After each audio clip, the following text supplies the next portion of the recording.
hype about the budget and people's concern, and wow, the media really knows how to drum up some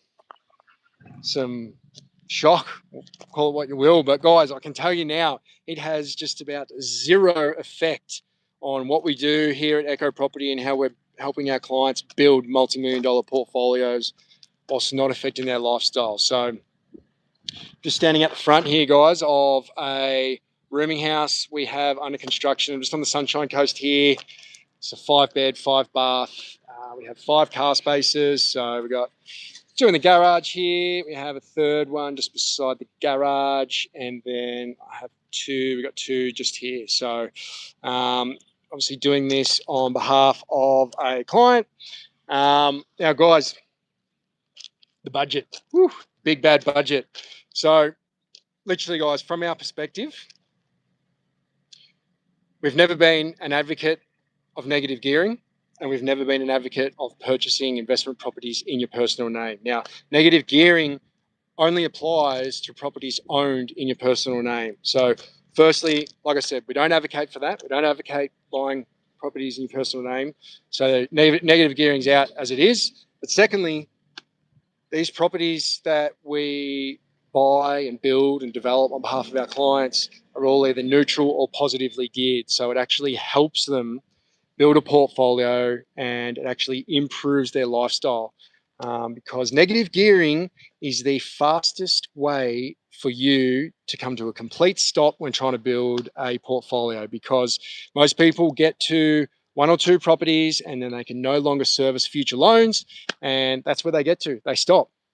Now, so what we encourage, guys, is for people to purchase in structures, and it's going to be different structure depending on your circumstances, but different structures, create the cash flow out of the property, ensure that it at least covers itself, and we can remove the debt from that from future borrowing. So, guys, negative gearing, it's a fast, hey, the government, they've just tricked you into thinking, hey, this is a good thing. So I'll run you through a little scenario.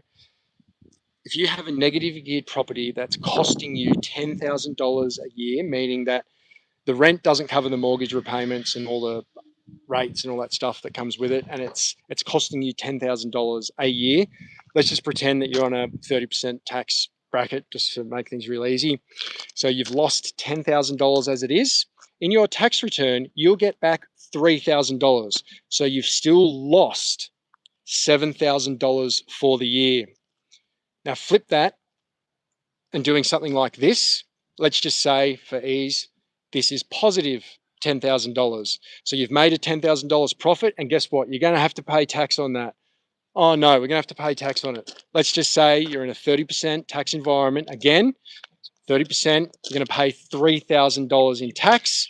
So that means you've made a profit in your hand of $7,000.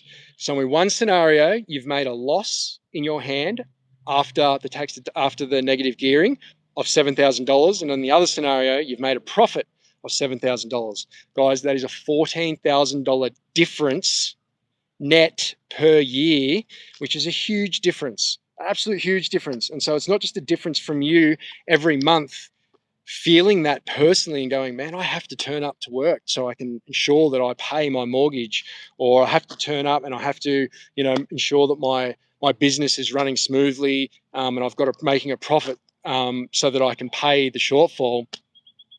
Not only is it doing that to you if you're negatively geared, but it's also hindering your servicing. So if you've got a $7,000 loss still after negative gearing, add that up to your second property, now you've got a $14,000 loss, and it goes and goes. And so, guys, negative gearing, it's not a good thing. It's never been a good thing. And so like I said, we're not advocates of it. So positive gearing is, or at least neutrally gearing, is the best way forward to help you build a portfolio and actually create generational wealth for yourself, because you can accumulate more properties.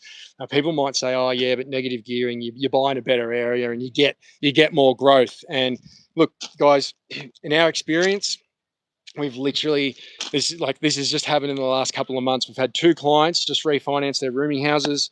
First client, it was a total spend, land, construction, our fees, stamp duty, everything, was 1.2 mil. He just had a refinance done 7 months after construction, and it's coming at 1.52 mil. So he's had growth in that period of over $300,000, and he's got the cash flow to go with it. It's renting. I think he gets in the circa of $420 per room. Times that by 5, you can do the math. Second client, guys, we purchased the site, completed the construction, and they refinanced immediately post-construction. Now, their total spend was just over 1.1 mil. That's everything, guys. Like I said, stamp duty, our fees, furniture, everything. They refinanced at 1.575. So I think it's nearly 475K of equity uplift just in that period of us sourcing the land and then actually building the rooming house and refinancing directly after. So absolutely awesome outcome. So we can confidently say we can bust the myth that positive geared properties don't get the same growth as negatively geared properties, guys. And if you want the growth, let's just put this into perspective. You have one negatively geared property in your portfolio. Let's just say, for argument's sake, it grows at 6%, but you can't borrow any more money because it's negatively geared. You can't get a second property versus 2 positively geared properties in your portfolio that are growing at 5% per annum. But you can continue moving forward. You've not only just got 1 property, you've got 2, but you can also continue growing and building your overall wealth more. So, guys, what a rant over negative gearing, hey? But so there you go, negative gearing. Well, no good. We've never been an advocate for it. We never will. It's costs you money and stops you from actually building a portfolio. Secondly, guys, the 50% capital gains tax exemption, guys, it still applies to new builds. So if you're purchasing in a trust, which we have been a big advocate for in the past, it still applies. So new builds, you get the choice. So whether you use the 50% or apply the 50% capital gains tax exemption when it comes to sell, or whether you use your new indexation method, your accountant will just work out and which one you get the choice. So whichever one's the best outcome for you for a tax perspective, they'll just apply that. So there's no change there, guys. One small change is for some of you, not for all of you, is going to be the purchasing entity. Like I said, we don't advocate for purchasing in personal name.